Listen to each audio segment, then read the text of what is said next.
Hi, this is Bruce Kidd with the Kidd Consulting Group. This is our next edition of Insights for Executives video series.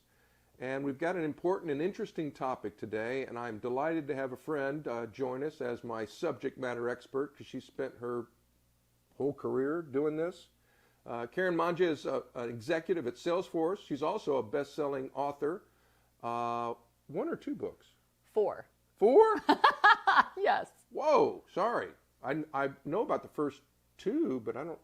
Oh, really? Yes, 4. Wow, that's awesome. Good for you. Karen's expertise, and the reason I met her many years ago, has always been, I'm just going to, you refresh it with a better term, but customer engagement. I mean, Yes. Doing the right things for customers to create a loyal customer base that continually work with you and your company. Is that fair? I mean, That is very fair. And it's a lesson I continue to learn through the years is how to do that better, right? Yeah. How to ask better questions, how to deeply listen. And as you would appreciate with all of your experience, try to access that beginner's mind. I think about it as, the best customer engagement is really the discipline to forget everything you think you know about customers so you can hear what they're truly trying to tell you. no bias. Yeah. No bias. Yeah, well, and I know you're really skilled at this, and Salesforce is a big company, and you've been in big companies, but our audience primarily are privately held companies here in Indiana, men and women that own those companies or executives like you that run them. And my experience, and I'll speak for me, you can speak for you, my experience is that that a lot of those private companies struggle with truly understanding the customer relationship. They know it's vital, but it's hard for them not to lead with product information and features rather than benefits, and truly asking the customers, what is it you value in the relationship and how do we do that better? So today's topic is really customer engagement, building a loyal customer base. And Karen's done that as well as anybody I know here locally. So let's jump in with a few questions. You tell me what you think that our men and women that are running companies should think about in their companies as far as customer engagement. I know the one book, Listen Up. Yeah. Yeah. What number was that? That was number 3. 3. You talked about the importance of the big impact question. So what is that, and why does knowing the answer to the big impact question matter to our men and women running companies here? Well, the big impact question makes me think of, in a sense, the way that we all passed our pandemic lockdown. I don't know if you did this at your home. Did you get out any of the old board games you used to play? Did you go old school with anything? You know what? That's a great question, and I don't know that I did, and I have a whole closet of old board games that we've kept since my kids were little. Well, I think about, speaking of when your kids were little, did you ever make domino trains with them? Oh, sure. Right? And the idea is you set the dominoes up, and what are you doing? You're trying to get the lead domino so that when you knock it over, you make that beautiful shape that you've constructed, right? Right. And it's disruptive when your kids get up because they want to drink and then somebody kicks over the dominoes, right? Yeah. You remember this fighting phenomenon? Yeah. I think about the big impact question a little bit that way. Okay. Inside of all of our businesses, we are looking for that lead domino. And so I think about this as the big impact question. And the big impact question is, who is your customer now? Now, I think about and define a customer as anyone upon whom your success depends. Mm-hmm. For some of the folks who are listening, that could be a distributor. That could be a manufacturer. That could be your sales team. That could be your end user customer. What you're looking for is that lead domino, the one that as goes that customer or constituent, so goes the health of your business. Yeah. So goes your loyalty, so goes your profitability, so goes your ability to renew. So I think about that big impact question, who is your customer now? And the reality is the answer to that question shifts for all of us because we come up with new products and services. We acquire a business, we merge with a business, the context shifts, and it's worth revisiting regularly and making sure we all have the same definition Yeah. inside of our teams. Yeah. And is there a logical way or process of doing that for companies? Your team understanding what the customer is, or who the customer is and what their desires are? I mean, how do you go about doing that internally in your team?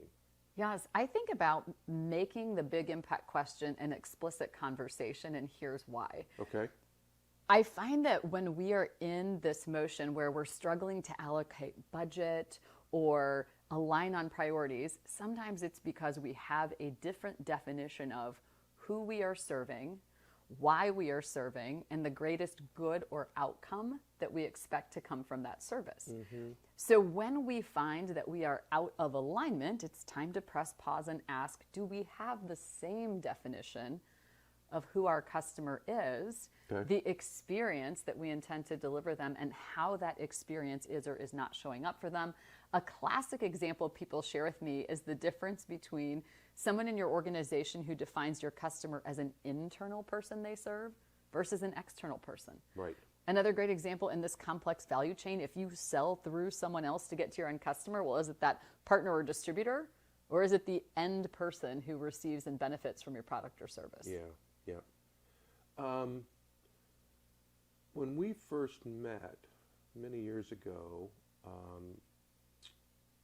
there was a term, well, it's still out there, I believe, but it was sort of the de facto for measuring customer engagement, called Net Promoter Score. I know you know it well. But I also recall in your book that you say the Net Promoter, well, first of all, tell our audience, because I'm guessing a large percentage of them don't know what Net Promoter Score is. Define what it is and what it was designed to do, but then also help the audience understand why you believe that it's kind of dead and there's other ways to do it now. Yeah. Net Promoter Score is that one question that whether you've taken your car in to be serviced, had someone deliver a mattress or a refrigerator to your home, or whether you're a B2B customer of some kind of company, you've been asked this question: how likely are you to recommend us to a friend or colleague? And then on a scale of 0 to 10, give a score, and then they'll always ask, why did you provide that? Now, the resulting data constitutes what's called the Net Promoter Score, and here is my challenge. Have you ever had someone say to you, they're sweating on a July day as they deliver your mattress that's flimsy, and the person pouring down sweat at the end looks at you and says, Bruce, you're going to get a survey. Now, my bonus depends on you giving me a 5 or a 10. Could you give me a 5 or a 10? I just got one of those. You just got one. Is that authentic enough No. that you could bank your business on it? And here's my challenge. If we bring this into the practical context, if I asked anyone who is watching or listening today, or I even asked you, Bruce, do you intend to eat healthy today? What would you say to me? Oh, absolutely. Now, do you? Just like I did yesterday and didn't. Right, because then you saw the pizza, you didn't know the pizza was going to be there. There's also the classic, anything by a coffee pot in a break room. I mean, you think no one sees you snacking, but your body's keeping score, right? Oh. The reality is there is a difference between what we intend to do and what we actually do. Right. A more valuable question to ask your customers, as opposed to do you intend to recommend us, is something I call the social promoter score. And here's how it works. Did you recommend us? To whom and for what reason? Okay. Now, see, I can build a playbook as a business owner around that. When I know that you recommended me, to whom and why, I'll probably have someone from my team follow up with that referral. Mm-hmm. I'll be able to build a better playbook with a higher degree of predictability of plays that say, when we win, why do we win? When we lose, why do we lose? And how can we repeat those results consistently and Right. with predictability? Okay. Intentions are not relevant for predictable outcomes. Yeah, I believe that. So no quantitative measure for your social prediction. You're not given a number like Net Promoter Score did. You could count how many referrals, actually Okay. happened and how many of Okay. those you actually translated into a book of business. Yeah. And that's what I'd like to know as a business owner. I mean, when we ask what we intend to do, it's the equivalent of going to Las Vegas, taking your entire life savings and banking it on one number on the spin of a wheel. I mean, would you do that? Yeah, no. And the reality is, even if you win, can you repeat that outcome using that exact same strategy? All in on one number is risky business. Yeah, absolutely. That's very interesting. So, we've all been affected by COVID, Yeah. personally, professionally. Well, Carl and I were talking about it earlier. It's just harder to engage people remotely, you know, and that was the world for 2 years. Now it's coming back, obviously, people going back to the office. But when you can't go to conferences or dinners or social events or even host events for customers like we used to, what's the alternative for engaging, for building, we'll call it customer intimacy? What do you see companies doing, or what would you recommend to the businesses out there for building customer intimacy today? My top recommendations would be unfinish your slides and craft the conversation. And here's what I mean by that. Yeah. It's very funny. If you and I were going to sit down and have a dinner, I might have 1 or 2 points in mind I want to cover with you because the conversation matters. I want to make sure we hit on what you care about, or maybe progress, or share some new information. And so I would let the conversation go where it's going to flow naturally, and I would have done a little bit of prep to make sure that the conversation is well orchestrated. We somehow think when we get in front of a camera that we must have these perfect slides, we have all the answers, we're going to give a pitch. That is boring. And what's beautiful about what happens in a conversation and at a dinner is co-creation. We are co-creating an experience together through conversation. Okay. People love to have conversations. That's why podcasts are growing in popularity. We don't just love to have conversations, we love to listen to other people having conversations. Yeah. There's a mode that says, if I can't see you in person, what does a compelling conversation look like? It probably is not 96 PowerPoint slides, no matter how hard you worked on them and how much animation there is. What I love to do in those virtual conversations is put up a couple points on the slide and say, here's some things that are on our minds. Where do you want to take the conversation? Where would you like to go? And what could we create together during this time? When you think about the magic of what happens in a dinner, we are agreeing to co-create something. We're co-creating an experience by the means of a conversation. We all love conversations, the ones we have and the ones we listen in on. That's why podcasts are growing in popularity. We love to listen in on other people's conversations because they give us new ideas.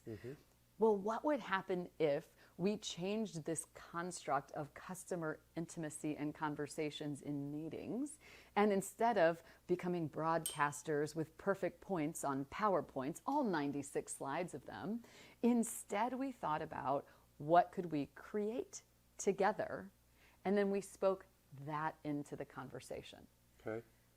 What might that change? And what that means is we need to prepare for that virtual meeting a little bit differently. We need a couple of points to put out there, and then invite and ask your customer, where would you like to take this conversation based on what's showing here? Yeah.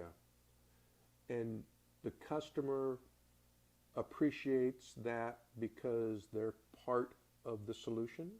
Is that fair? I mean, it's at the end of the day, we all feel greater ownership of what we help to create. yeah. Whether that's a conversation, a new product feature, a way to get unstuck, a new solution, we all feel greater ownership of what we contribute to and help to create. That makes perfect sense. I want to throw 2 words at you, 2 of my favorite words, and I believe they're relevant for building customer intimacy. The first one is vulnerability. What comes to mind when you think about vulnerability in the customer relationship? We trust what's real, and we trust people who are real. Now, vulnerability does not mean that you need to break down crying in front of your customers and have big meditation sessions together. That may work for some. It won't work for most. No. We trust what is clear and what feels real, and what is real is rarely rehearsed. I mean, can't you feel it? When someone's trying to sell you something, you feel the pitch coming. And why is that? It's not authentic. It isn't real. It's rehearsed. Yeah. We know it when it happens to us, and yet somehow we're very comfortable doing it to other people, right? Because we think we need to show up perfect. Otherwise, people can't, to your second word, trust us. And the reality is, we trust the person who unfinishes the slides and doesn't have all the answers to all the questions, because in that, we find out that we're normal too. I mean, I don't have all the answers, but if I find out you don't have them either and we can talk about that, maybe back to what we were talking about, we could create something together. We could try something together. Right. You know, I think about it this way. Knowing is the enemy of discovering. If I show up rehearsed, it seems like I know everything. It gets in the way of what we could discover together that would be better. Yeah. This comes to mind as you said that. My grandma, I don't know that she even graduated from high school, but she had a favorite saying, which is, God gave you 2 ears and 1 mouth for a reason. You're supposed to listen twice as much as you talk, because you can't learn anything if you're talking all the time. She probably told me that when I was 10. I've never forgotten it. And that's kind of what comes to mind as you talk about creating something together. Be an active listener, be open, unbiased. Let's create something wonderful and new collectively, rather than me say, here's what I have to sell you, now tell me how to do it. It's just different. It's just very different. Your grandmother was a customer experience visionary. I guess she was. And what comes to mind when you shared that story is the number one thing that gets in the way of us being able to hear messages from our customers, of what they're telling us that they want us to know, and that's ego. Yeah. Ego is a very loud and powerful force, and when we're talking all the time, that's usually a function of our ego. When we're listening all the time, that's a function of being a generous leader, right? Yeah. Great leaders are great listeners. Yeah, no question. So what's the one question every company watching us today, those men and women that own and run those companies, and their teams should be asking their customers right now? What's the one question they have to be asking their customers to build the relationship they really want? I call it the genius question. And the genius question was inspired by one of my favorite entrepreneurs. And since it's people running businesses, they'll probably appreciate this story. Here's what I love. There is a woman that built an entire $25 million and growing business based on asking what I call the genius question. Now, in her case, she was a pastry chef. You might not be a pastry chef, but pastry chefs spend a lot of time making those beautiful celebration cakes. You've been photographed in front of them. I'm sure you have a picture from your wedding in front of that beautiful wedding cake, the multi-layer birthday cake. Well, one day she was frosting what I'm guessing was her zillionth cake, which means she had a tray that was round. It was spinning. There's a layer. She's flat frosting the sides so she can attach those beautiful decorations. And she decided to get bold, and she stopped frosting the sides of that cake. Here's what's amazing about this. This woman, the only thing she fundamentally did differently inside of her business is that she stopped frosting the sides of these big presentation cakes. Here's what I found interesting about this. A couple things. One, her success was based on taking something away, not adding it. Success is often a function of less, not more. Next, she challenged nostalgia. I mean, birthday cakes and wedding cakes are part of some of the most treasured memories of our lives. Inside of our organizations, I think about nostalgia as the powerful force that we call the way we've always done things. Yeah. And then she really asked at its core what I now call the genius question, which is, what would this look like if it were easier? See, the mistake that I hear lots of organizations make, and I've done it too, which is asking a customer, how could we make this easy? Now, I happen to work in a big tech world. Big tech is probably never going to be easy. If you work in finance or healthcare, easy may not be a realistic destination. Easier says we could create something together. We could go on an iterative journey where a little bit at a time, we could transform and make this easier together. And then we'll see progress. Instead of the 5-year, $5 million, 50 people operational portfolio called Ease of Doing Business, we now have something that you and I could try together with $5, 5 minutes, and 5 people, and a little at a time we'll move forward. People might be shocked to discover that even if you only made a 1% daily improvement, 5 minutes or so, you would more than double your progress in 72 days.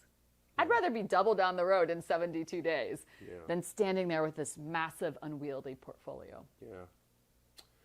So, this wasn't a question I was going to ask you, but I'm going to ask anyway because I know you'll know the answer, or you'll have an answer. Is one of the outcomes, there are several outcomes from better customer intimacy and engagement. One of them, I'm assuming, is that they will, we'll use the word loyal, be loyal to your company, repel competitive offers, Yeah. spend more with you, or want to innovate, as you just talked about, want to innovate with new solutions and products. All good stuff, right? Mm-hmm. Are all those outcomes of having an intimate customer relationship? They are. And at its core, I think about customer intimacy and customer loyalty as the difference between being interested versus invested. Yeah. Now, for example, I might look up the sports scores of some games this weekend. There will be any number of games in Central Indiana, and I might be interested in the score. When Notre Dame football is on, I'm invested in what's happening, right? And the same is true in your organization. Are your customers interested in what's happening, the next operations review or feature, or are they invested in your shared success? Are they invested in creating shared outcomes? Yeah, that's really what we're striving for, isn't it? Mm-hmm. Yeah. We'll call it a partnership, if you will. It's not just I win, you lose, or you don't get anything. So for the men and women watching us today, and thank you for all this really useful information, knowing that a good number of them don't have the customer intimacy or engagement they'd like to have to continue to build their companies, what are the 3 or 4 tips you would give Bill and Mary out there and their teams for sort of laying the foundation, the groundwork of having a more engaged customer engagement process, customer intimacy? What are some of the keys they can, like you said, it's steps. You're taking steps together. What would you suggest they might think about doing? The first question is ask your customers and the people inside of your organizations who support your customers, what might we be missing? Okay. There's always a little bit more to the story, and when we make space for people to give us some feedback, we'll discover some areas where we need to go deeper. Next is your customer support data is a treasure trove. And here's what I like to look for, whether you have call recordings or some of your support happens with your direct team. What are the messages that your customers are giving to you that are not questions where you're asking them to go deeper? Okay. Right? It's what they want to tell you versus what you want to know, right? It's closing that gap. Third is revisit that definition of who your customer is, as we were talking about earlier. Do we all have the same definition of who we're serving? Yeah. And then the last one around customer intimacy is bringing customers inside of your organization on a more regular basis, right? How does the finance person inside of your company feel a connection to your customer? Well, sometimes it's easier if a customer joins one of your all-employee meetings, right? Or if they have an opportunity to hear 5 minutes from a call center recording each week, we can all know our customers and see a connection. It's easier to do that when we can hear their voice. So you're saying literally bring customers inside the company? Literally bring customers inside the company. That's interesting. You know what? I have not heard that very often. It's almost always been the opposite. We got to go out to see the customer, which is fine, but to your point, then the relationships are pretty linear, 1 or 2 people and that's it, that really understand the customer needs. Well, that's very helpful. I thank you very much for your time, because I don't know anybody that spends more time thinking about and writing about customer intimacy and engagement and doing the right things to be successful. I'm sure that our audience got a lot of great insights from you too, so thanks very much. Thanks for the opportunity. No, it's my pleasure. Thanks for listening and watching. Delighted to have Karen with us today. Her information will be on the website for this video, so you can reach out to her directly if you'd like. And we'll be back with another video in another few days. Have a great day. Be well.